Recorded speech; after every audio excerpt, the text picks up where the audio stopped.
Passamos a leitura, irmãos, onde o Senhor tem nos trazido adiante a epístola do apóstolo Paulo aos Coríntios, localizando o capítulo, já falo para os irmãos.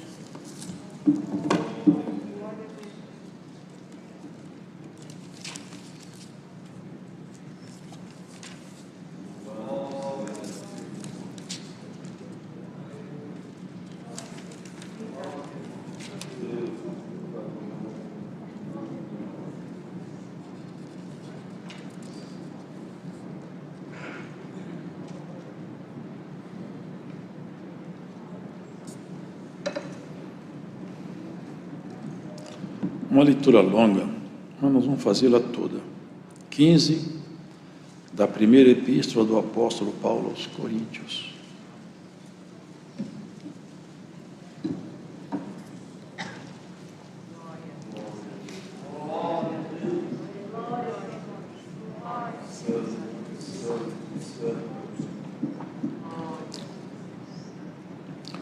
Também vos notifico, irmãos, o evangelho que já vos tenho anunciado, o qual também recebeste, e no qual também permaneceis, pelo qual também sois salvos, se o retiverdes tal como vos tenho anunciado, se não é que crestes em vão. Porque primeiramente vos entreguei o que também recebi, que Cristo morreu por nossos pecados, segundo as Escrituras, e que foi sepultado, e que ressuscitou ao terceiro dia, segundo as Escrituras, e foi visto por Cefas e depois pelos 12, depois foi visto uma vez por mais de 500 irmãos, dos quais vive ainda a maior parte, mas alguns já dormem também.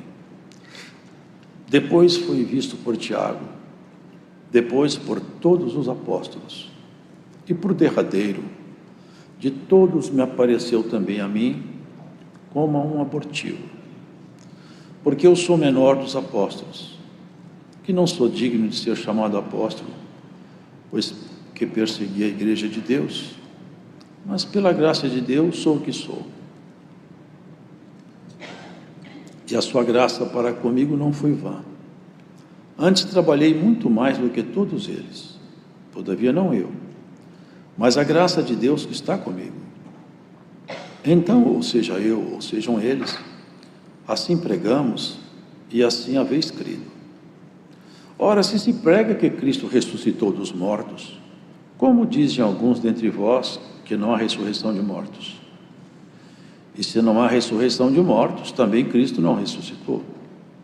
E se Cristo não ressuscitou, logo é vã a vossa pregação, a nossa pregação, e também é vã a vossa fé. E assim também somos considerados como falsas testemunhas de Deus, pois testificamos de Deus que ressuscitou a Cristo, ao qual, porém, não ressuscitou, se na verdade os mortos não ressuscitam. Porque se os mortos não ressuscitam, também Cristo não ressuscitou. E se Cristo não ressuscitou, é vã a vossa fé, e ainda permaneceis nos vossos pecados. E também os que dormiram em Cristo estão perdidos. Se esperamos em Cristo só nesta vida, somos os mais miseráveis de todos os homens. Mas agora Cristo ressuscitou dos mortos e foi feito as primícias dos que dormem. Porque assim como a morte veio por um homem, também a ressurreição dos mortos veio por um homem. Porque assim como todos morrem em Adão, assim também todos serão vivificados em Cristo. Mas cada um por sua ordem. Cristo, as primícias, depois os que são de Cristo na sua vinda. Depois virá o fim, quando tiver entregado o reino a Deus, ao Pai, e quando houver aniquilado todo o império e toda potestade e força. Porque convém que reine até que haja posto a todos os inimigos debaixo de seus pés. Ora, o último inimigo que há de ser aniquilado é a morte, porque todas as coisas sujeitou debaixo de seus pés. Mas quando diz que todas as coisas estão sujeitas, claro está que se excetua aquele que lhe sujeitou todas as coisas. E quando todas as coisas lhe estiverem sujeitas, então também o mesmo Filho se sujeitará àquele que a todas as coisas ele sujeitou, para que Deus seja tudo em todos. De outra maneira, que farão os que se batizam pelos mortos, se absolutamente os mortos não ressuscitam? Por que se batizam eles, então, pelos mortos? Porque estamos nós também a toda hora em perigo? Eu protesto que cada dia morro, gloriando-me em vós, irmãos, por Cristo Jesus nosso Senhor. Se como homem combati em Éfeso contra as bestas, que me aproveita isso se os mortos não ressuscitam? Comamos e bebamos, que amanhã morreremos. Não vos enganeis, as más conversações corrompem os bons costumes. Vigiai justamente e não pequeis, porque alguns ainda não têm o conhecimento de Deus. Digo para vergonha vossa. Mas alguém dirá: como ressuscitarão os mortos? E com que corpos virão? Insensato, o que tu semeias não é vivificado, se primeiro não morrer. E quando semeias, não semeias o corpo que há de nascer, mas o simples grão, como de trigo ou de outra qualquer semente. Mas Deus dá-lhe o corpo como quer, e a cada semente o seu próprio corpo. Nem toda a carne é a mesma carne, mas uma é a carne dos homens, e outra a carne dos animais, e outra dos peixes, e outra a das aves. E há corpos celestes e corpos terrestres, mas uma é a glória dos celestes, e outra a dos terrestres. Uma é a glória do sol, e outra a glória da lua, e outra a glória das estrelas, porque uma estrela difere em glória de outra estrela. Assim também a ressurreição dos mortos. Semeia-se o corpo em corrupção, ressuscitará em incorrupção. Semeia-se em ignomínia, ressuscitará em glória. Semeia-se em fraqueza, ressuscitará com vigor. Semeia-se corpo animal, ressuscitará corpo espiritual. Se há corpo animal, há também corpo espiritual. Assim está também escrito: o primeiro homem, Adão, foi feito em alma vivente. O último Adão, em espírito vivificante. Mas não é primeiro o espiritual, senão o animal, depois o espiritual. O primeiro homem da terra é terreno, o segundo homem, o Senhor, é do céu. Qual o terreno, tais são também os terrenos, e qual o celestial, tais também os celestiais. E assim como trouxemos a imagem do terreno, assim traremos também a imagem do celestial. E agora digo isto, irmãos, que a carne e o sangue não podem herdar o reino de Deus, nem a corrupção herda a incorrupção. Eis aqui vos digo um mistério: na verdade, nem todos dormiremos, mas todos seremos transformados, num momento, num abrir e fechar de olhos, ante a última trombeta, porque a trombeta soará, e os mortos ressuscitarão incorruptíveis, e nós seremos transformados. Porque convém que isto que é corruptível se revista da incorruptibilidade, e isto que é mortal se revista da imortalidade. E quando isto que é corruptível se revestir da incorruptibilidade, isto que é mortal se revestir da imortalidade, então cumprir-se-á a palavra que está escrita: tracada foi a morte na vitória. Onde está, ó morte, o teu aguilhão? Onde está, ó inferno, a tua vitória? Ora, o aguilhão da morte é o pecado, e a força do pecado é a lei. Mas graças a Deus que nos dá a vitória por nosso Senhor Jesus Cristo. Porque, meus amados irmãos, sede firmes e constantes, sempre abundantes na obra do Senhor, sabendo que o vosso trabalho não é vão no Senhor. Amém.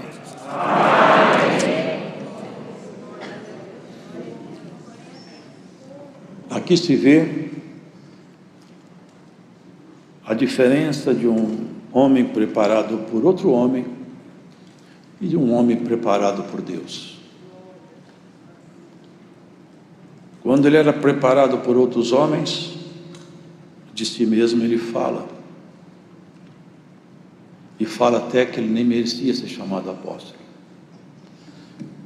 Ele fala de si mesmo com uma certa vergonha do seu passado, do seu tempo antigo. Chega a dizer que ele é como um abortivo, alguém que nasceu antes do tempo, alguém que nasce com algum defeito, com alguma deficiência física, precisando de alguma ajuda especial. Por quê? Porque enquanto ele estava experimentando a preparação que ele recebeu de outros homens, ele não chegou a entender as propostas de Deus. Porque as propostas de Deus, elas estavam também escondidas por muito tempo. Parte delas ninguém conhecia. Outra parte, um grupo muito pequeno, que Deus escondeu com ele muitas coisas e vem as revelando à medida que o tempo passa. Antigamente os judeus achavam que quem poderia ser salvo, quem era de Deus, eram os judeus e ponto final. O povo hebreu era o único povo de Deus. E a Escritura escondia um segredo. E Cristo revelou esse segredo. E Pedro, primeiramente, viu isso quando o Espírito de Deus desceu e veio fazer morada em pessoas que não eram da linhagem de Israel.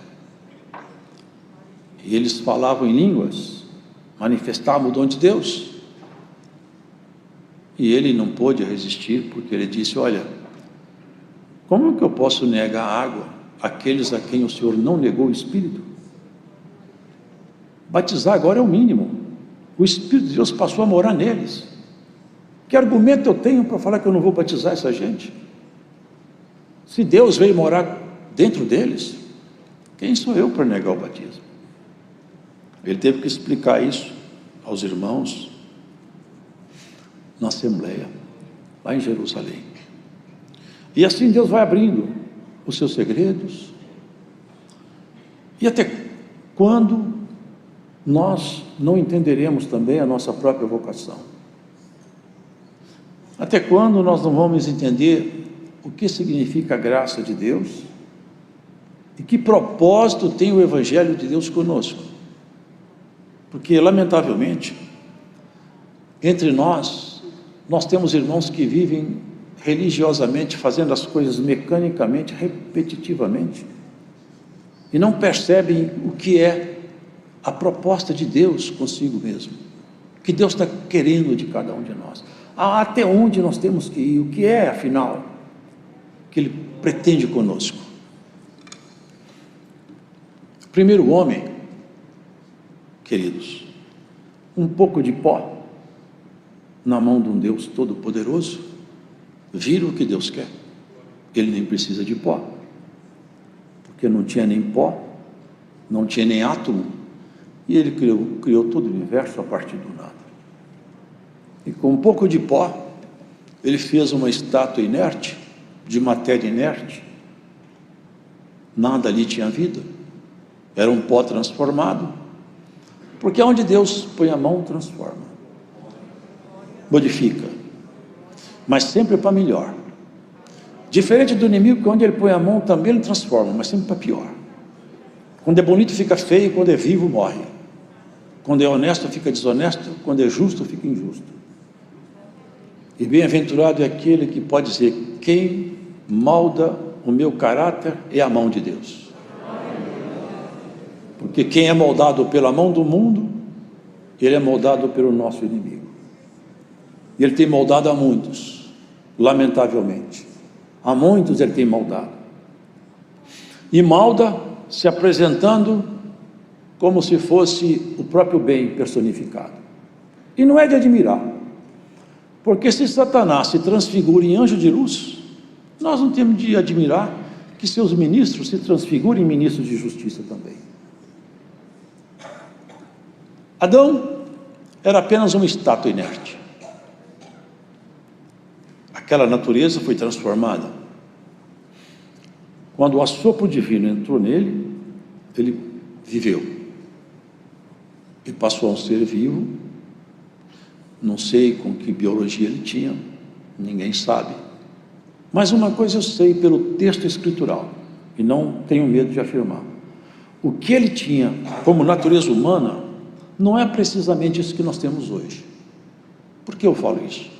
Porque em nós há uma programação genética para a célula envelhecer e morrer. Adão não ficava velho nem morria.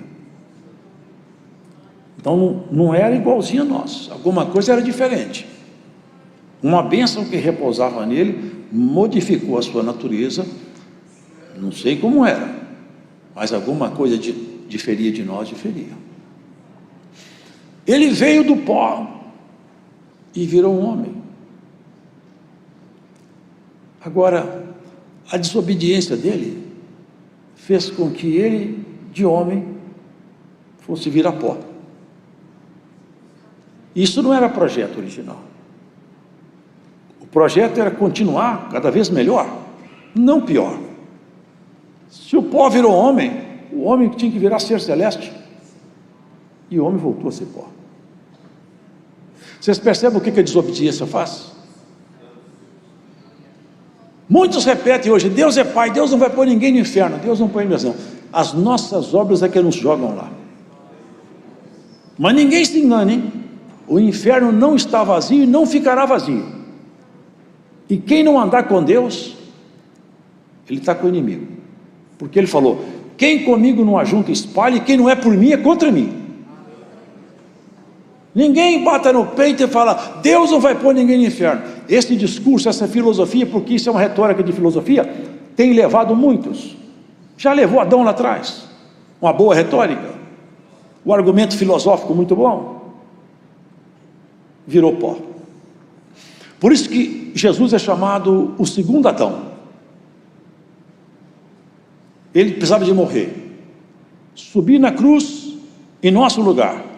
Porque não sei se os irmãos sabem, a cruz é simbologia de maldição. O símbolo da cruz é maldição. Está escrito assim, maldito aquele que for pendurado no madeiro. Subir na cruz é ser maldito. Por nossa causa isso aconteceu. Então a natureza humana de Jesus, ela foi ali na cruz tomar a nossa maldição. Ele morreu. Mas tem um detalhe. Não virou pó. Não voltou ao pó. Vocês já perceberam isso? Não virou pó. Ele entrou na morte, mas a morte não entrou nele. Glória ao Santo nosso Senhor. 3 dias, o corpo inerte. E a decomposição não pôde tocar naquele corpo. Havia uma profecia, não permitirá que o seu santo veja a corrupção, nem que sua alma permaneça no Hades. Ali ele entrou, e dali ele saiu. Aquele corpo, que pagou o nosso pecado, mas nunca pecou, era um templo santo, ele tinha profetizado, derriba esse templo, em 3 dias eu construo ele outra vez. Glórias ao Senhor, porque a autoridade absoluta está com ele. Se fazendo frágil por nossa causa, ele é todo poderoso. Se submeteu a juízos temerários, inventaram mentira para condená-lo e descaradamente mentiu repetidas vezes para condená-lo, mas as mentiras não se sustentavam e Cristo não poderia ser vencido num tribunal pela mentira, porque ele é a própria verdade encarnada. E quando mentiam, eles caíam em contradição e não conseguiam firmar-se na mentira, e a verdade resplandecia diante deles. A verdade vai resplandecer diante do rosto dessa igreja, e nenhuma mentira vai te levar aos cárceres espirituais, nenhuma mentira vai te vencer em juízo. Glórias ao Senhor. E se a mentira se levantou, ela vai cair, porque a palavra do Senhor determina a queda da mentira na tua própria história. Glórias ao Senhor. Você não será vencido pela mentira. Defenda a verdade, ela se levanta e te defende no tribunal. Glórias ao Senhor. A morte, o inferno, que é o horror de toda a humanidade. Cristo levantou-se da morte. Numa mão tinha a chave da morte, na outra a chave do inferno. Na condição de homem, eu assumi toda a dívida humana. E na condição de Deus, eu agora dou ordens. Quem entra no inferno e quem entra na morte. Porque, irmãos, guardem isso. O corpo do Senhor não virou pó. Mas aqui tem um segredo. Prestem atenção nisso aqui, porque isso aqui ficou escondido. E até hoje está escondido da quase totalidade da igreja. Eu vejo os irmãos falar uma coisa e outra, e eu percebo que falta essa maturidade aqui. E ela está aqui, é nossa. Nós temos direito de tomar posse dela. Primeiro, é que havia um grupo lá entre eles, dizendo que não tinha ressurreição. Nosso inimigo sempre faz isso. Ele sempre semeia uma desconfiança, uma inverdade, para criar dúvida, para fazer com que aquilo que é santo fique questionável, o povo deixe de receber a bênção. Paulo, ele entrou afiadamente em cima desse assunto. Vocês estão dizendo que não tem ressurreição? Vocês podem parar de acreditar em Cristo, vocês estão perdendo tempo. Se não tem ressurreição, Cristo também não ressuscitou. E se Ele não ressuscitou, vocês também não vão ressuscitar, não. Vocês estão tudo perdidos. E quem morreu também está perdido. E nós somos mentirosos, porque eu estou pregando um Cristo que ressuscitou, e ele de fato não ressuscitou. Ele pegou o argumento dos seus contradizentes e entrou com a verdade da palavra. Cristo ressuscitou. E até jogou no rosto de alguns que trouxeram um costume grego. E existem certas igrejas que fazem isso.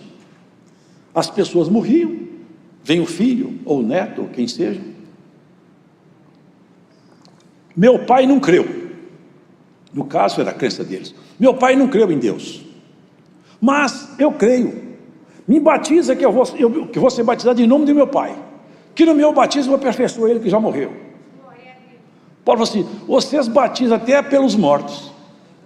E vocês não acreditam em ressurreição? Para que vocês estão batizando pelos mortos então? Pode parar com isso aí. Não que esse batismo não tenha fundamento, que não tem, mas ele estava mostrando isso. Vocês usam de certas estratégias, certos artifícios religiosos e vêm cá combater a verdade do Evangelho. Olha, ele fala, Cristo ressuscitou, e olha, apareceu para Cefas, apareceu para 500 irmãos de uma vez só, apareceu para os 12, até Tiago, que não cria nele, que era irmão carnal de Jesus, meio irmão, porque filho da mesma mãe, embora que Jesus não tivesse pai carnal, mas a mãe era a mesma, e Maria teve filhos, e a Bíblia enumera os filhos e até nomeia. E Tiago era um dos filhos de Jesus que não creu em Jesus enquanto o Senhor esteve aqui em carne, mas depois ele creu. Ele apresentou-se a ele também. Eu sou o menor de todos, portanto eu não estou colocando aqui o conhecimento meu para me projetar diante de vocês. Eu sou o menor de todos. Eu não sou digno nem de ser chamado apóstolo. Mas como ele era um homem da verdade, ele falou assim, mas tem uma coisa, embora que eu não seja nem digno, e eu, para falar a verdade, eu sou até como um abortivo, mas também não tem ninguém que trabalhou igual eu. Trabalhei mais do que todos eles. Agora também não fui eu não, é que a graça de Deus entrou dentro de mim com autoridade tal, e eu não retive o poder de Deus em mim. Na medida que Deus manifestava em mim, eu falava, vou para a esquerda, para a direita, eu pego a espada, eu não saio da guerra, eu não corro da batalha. Eu enfrentei as bestas em Éfeso, aonde o Senhor me manda eu seguro a espada e não corro da guerra. Glórias ao Senhor. E você corre da guerra, irmão? Você corre, irmão, da guerra? Você larga a ovelha e vai embora, deixa o lobo pegar a ovelha? Glórias ao Senhor, irmãos. Olha, aqui ele começa a entrar então na profundidade dessa palavra que eu acho maravilhosa demais. Todos morrem em Adão, o primeiro, mas todos passam a viver no segundo Adão. Aí ele vai falar sobre essa questão dessa vida. Olha aqui, ele vai colocar todos os inimigos debaixo dos pés, vai estar colocando, o último inimigo que ele vai colocar debaixo dos pés é a morte. Sabe quando? Já já. Quando, aqui ele vai explicando, olha aqui, ó. Nem todos dormiremos. Quer dizer, não vai todo mundo morrer, não.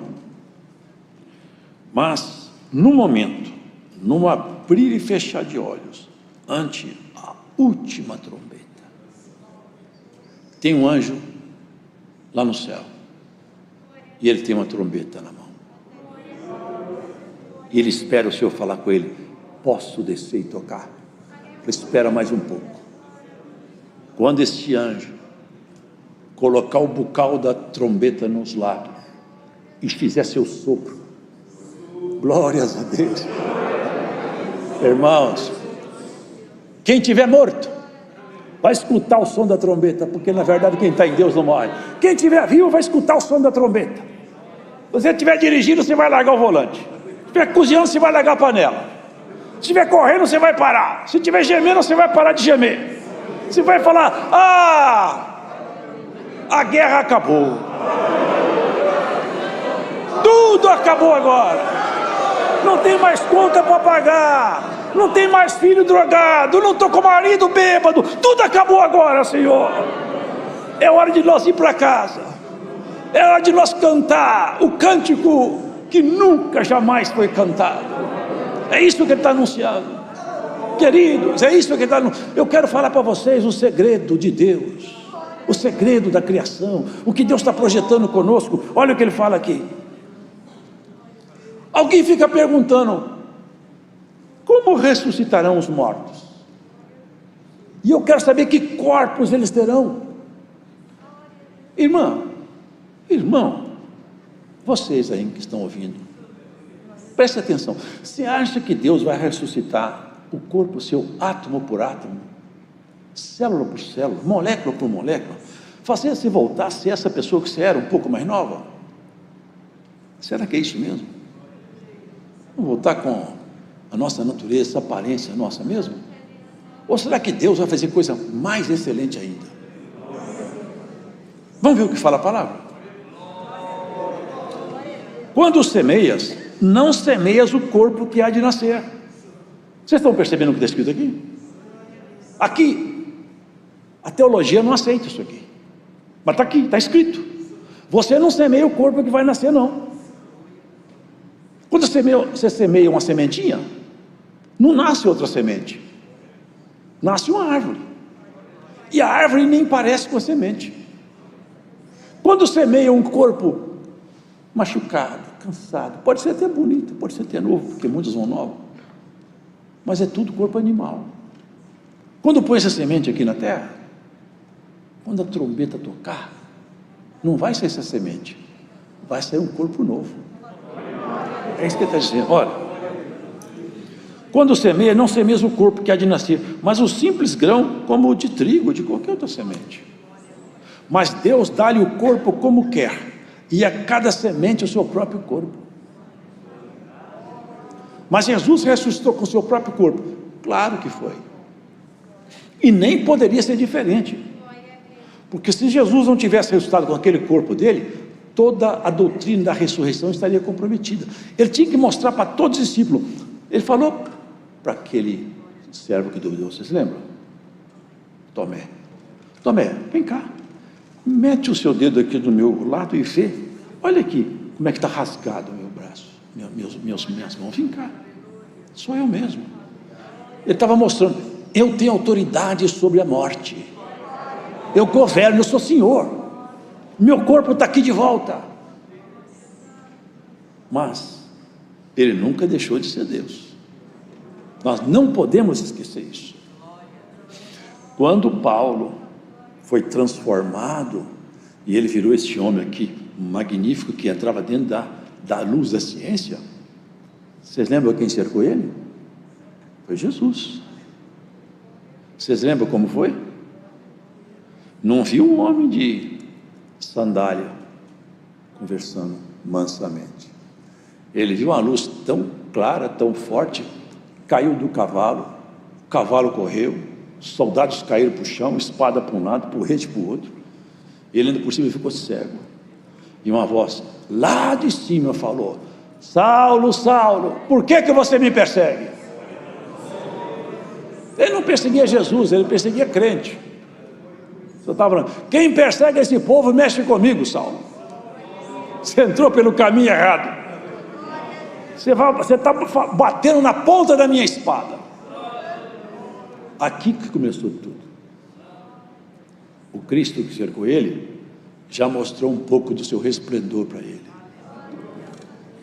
Queridos, olha aqui, há corpos celestes e corpos terrestres.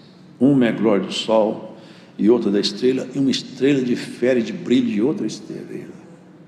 Cada um de nós pode considerar isso. Você pode conquistar galardão. Você não conquista a vida eterna, porque você nem eu temos competência para isso. A vida eterna foi conquistada por Jesus, nosso Senhor. Mas galardão você pode. Você pode chegar perto do Senhor carregado de galardão. Paulo fala isso. Numa certa altura ele fala assim: grande será o vosso galardão. Se tem galardão grande, tem pequeno. Um recebeu uma mina, outro 5, outro 10. Depois ainda deu mais porque tinha mais. Tudo que você fizer para se dedicar é galardão que você conquista. Chegar perto do Senhor carregado de galardão. Vocês já leram aquela parte? Oh, bendito de meu Pai. Eu tive sede, você me deu água. Tive comida, você me deu comida. Estava preso, você me visitou. Tudo isso, irmãos, são linguagens espirituais. Semeia-se um corpo em ignomínia, ressuscita em glória. Semeia-se um corpo animal, ressuscitará corpo espiritual. Onde eu posso basear para entender isso melhor? Vou falar para vocês, depois vocês leem em casa. Um dia muitas vezes fizeram isso com o Senhor Jesus.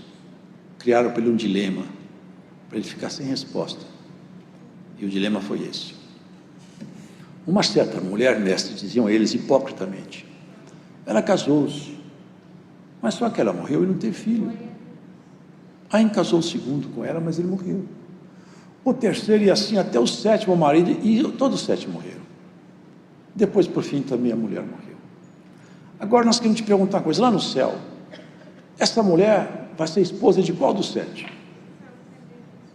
Vocês erram muito, porque vocês não conhecem nem o poder de Deus, nem as Escrituras. O poder de Deus, que esse dilema, Deus quebraria ele com qualquer facilidade, mas nem a Escritura, porque está escrito: aqueles que forem julgados dignos de viver lá com o Senhor, não se casam, nem se dão em casamentos, mas serão semelhantes aos anjos. É o corpo espiritual, é a glória de Deus que passará a habitar permanentemente em nós. Nós seremos revestidos da natureza de Deus, estaremos com Ele, com essa natureza dentro de nós. E o segredo da graça é isso, é a ressurreição, é o final, porque melhor é o fim do que o começo. É melhor o dia da morte do que do dia do nascimento. Quando alguém termina a carreira firme, fiel, ele suspira, acabou, mas ali começou, nunca mais ele pode ser tocado. Aquele lá vai ser recebido, acabou a sua peleja, acabou todo o problema, agora é tempo de paz. Queridos, o Evangelho de Jesus Cristo nos propõe a visão que Paulo fala. Olha como que ele termina: cumprir-se-á a palavra que está escrita, tragada foi a morte na vitória. Tragada, ela foi vencida. A morte foi vencida na vitória, e a vitória é Jesus. Ele venceu a morte, e ele desafia a morte num cântico. Onde está a morte, a tua, olha aqui, onde está a morte, o teu aguilhão? Onde está o inferno, a tua vitória? É um desafio. Cadê a morte? Cadê inferno, o poder seus? Porque eu me vejo aqui, conhecedor de Cristo e da graça, que toda a autoridade que o inferno e a morte tinha, já perderam comigo o seu poder, e já perderam com você também, porque tragada foi a morte pela vitória. Ora, o aguilhão da morte é o pecado, e a força do pecado é a lei, porque se não tivesse uma proibição de pecar, todo mundo podia pecar, mas como que está proibido, E o homem peca. Então o aguilhão é como se fosse a ponta de uma guia, de uma espada. Mas graças a Deus que nos dá vitória por nosso Senhor Jesus Cristo. Sede abundantes na obra do Senhor, sabendo que o vosso trabalho não é vão. Essa obra é para a eternidade. Essa doutrina é para aqueles que vão viver com Deus. Nada aqui é por um tempo. A proposta de Deus conosco não é uma proposta de religiosos. Nem você está formatada para ser um religioso, nem uma religiosa. Você está sendo trabalhada para ter um corpo igual ao do Senhor e morar com Ele aonde Ele mora. E nem aqui também não. Porque Ele falou, eu não sou daqui e vocês também não são daqui. E falou mais, na casa do meu pai tem muito lugar, e é para lá que nós vamos. Ele mostrou para João, João viu, olha que interessante. Ele falou para João assim, João, vem cá que eu vou te mostrar a esposa do Cordeiro. A esposa do Cordeiro é a igreja. E João saiu para olhar. Sabe o que ele viu? E eis que eu vi descer, adereçada, adornada, bonita, a nova Jerusalém. A esposa do Cordeiro é a nova Jerusalém. Deus estará em nós. Lá não tem mar, não tem sol. Vocês podem entender isso? Que não é nesse plano. Que não é nesse plano. É lá em cima, é no plano superior mesmo. É lá. É para lá que nós vamos. É para lá que você foi chamada. Não perca tempo com ninharia. Não perca tempo com coisa pequena. Não se deixe amarrar por coisas humanas. Se desvencilhe das coisas humanas. Paulo falou para Timóteo, aquele que se alista na milícia da vida eterna, não se embaraça com negócios dessa vida. Não se embarace com nada. Solta as amarras dos seus pés. Desamarra as suas mãos. Santo é o Senhor te soltará por essa palavra, o Senhor te dará força para você caminhar por essa palavra. Não se deixe prender por nada, não se deixe amarrar por nada, não se deixe vencer por nada, não se deixe dominar por nada, nem por filosofia, nem por argumentos humanos, nem por ameaça de homens. Santo é o Senhor Jesus. Fosse chamado para a eternidade, levantai a cabeça os apóstolos eternos, porque o Rei da Glória vem passando para encontrar com cada um de nós. Crendo, você verá a glória do Senhor. Investiu pesado em você, acreditou em você, um crédito que nem o homem faria. Deixou o sangue derramado na cruz, e por você ele fez isso aí. Te deu o Espírito dele, a glória dele está em você. E você não entende isso. Se você entendesse, ia bater insistentemente na porta. Senhor, abre a porta, eu quero sentir a tua glória. Abre a porta, eu quero ver o que está de trás da porta. Traga notícia lá de cima para mim. Aleluia. Os homens querem saber como é que está o dólar, como é que está a cotação do dólar. Quer saber a notícia aqui de baixo. Procura saber como é que está lá em cima. Como que está a cotação das suas ações lá em cima. Glórias ao Senhor. Procura saber como que anda o teu prestígio lá na casa real. Procura saber o que Deus anda pensando a teu respeito. Ó homem muito amado de Deus, ó mulher muito amada de Deus, o teu nome brilha diante do tribunal eterno, e ninguém te tirará da presença do teu Deus. Irmão, sinto a virtude do Senhor. É coisa boa a palavra, coisa boa a palavra. Quem vê esse povo não sabe quem é esse povo. Está escrito, discerne todo mundo, de ninguém é discernido. Uma lavadeira, uma passadeira, uma empresária, um advogado, um médico, um lixeiro, tudo de mão dada, tudo irmão, tudo parecido. Glória ao Senhor, tudo se abraça, tudo filho do mesmo Senhor. Já já nós vamos nos encontrar, vamos pegar a nossa identidade escondida em Cristo, pegar o corpo seu que está escondido com Cristo, seu nome novo que está escondido com Ele. Se você visse, você desmaiava aí. Se você visse quem é que você vai ser, você fala assim, não é possível que eu vou ser tudo isso aí, vai ser muito mais aí. Aleluia. Na reunião universal, Já pensou os querubins reunidos? A alta corte celestial, toda a hierarquia celeste, aqueles seres maravilhosos, irmão, que o inferno, quando olha, abaixa a cabeça e treme. Aqueles seres poderosos. Você entrar junto dos salvos, lá no Palácio Real. Estou te chamando pelo novo nome. Vem, bendita minha, vem, bendito meu. Entra aqui, porque a mesa está posta e vai começar a festa. Aleluia. E essa festa começa e não acaba mais. E o seu nome nunca mais será arriscado daqui. Morador definitivo, cidadão permanente. A cidadania sua está paga na cruz. Ainda que o seu corpo vire pó, o que vem por aí não é pó reformado, é glória divina. Não é pó modificado, é glória divina. É corpo celestial. Sei lá como vai ser isso, mas vai ser bom. Vai ser bom. E nós vamos encontrar. E tem mais uma coisa. Nós nos reconheceremos, e eu provo dentro da Escritura. Muitos falam, será que eu vou conhecer minha mãe, meu pai, meu amigo? Vamos. Só não reconheceremos os que se perdem, porque está escrito, a geração dos malignos não será nomeada para sempre. Os que se perdem, os que não forem achados dignos de estar lá, na nossa memória também não será achado, não serão encontrados. Mas lá no Monte da Transfiguração, estavam Pedro, João e Tiago. Quem foi lá? Moisés e Elias. Quando Pedro viu, falou, é Moisés e Elias. Mas eles tinham morrido há tanto tempo, ele não tinha álbum de fotografia. Mas no Espírito eles se conhecem. Ele falou, eu sei quem é, ele é o Moisés. Esse é o Elias. Nós nos conheceremos com a nossa nova identidade no céu. Deus seja louvado. Agradecemos a Deus em oração.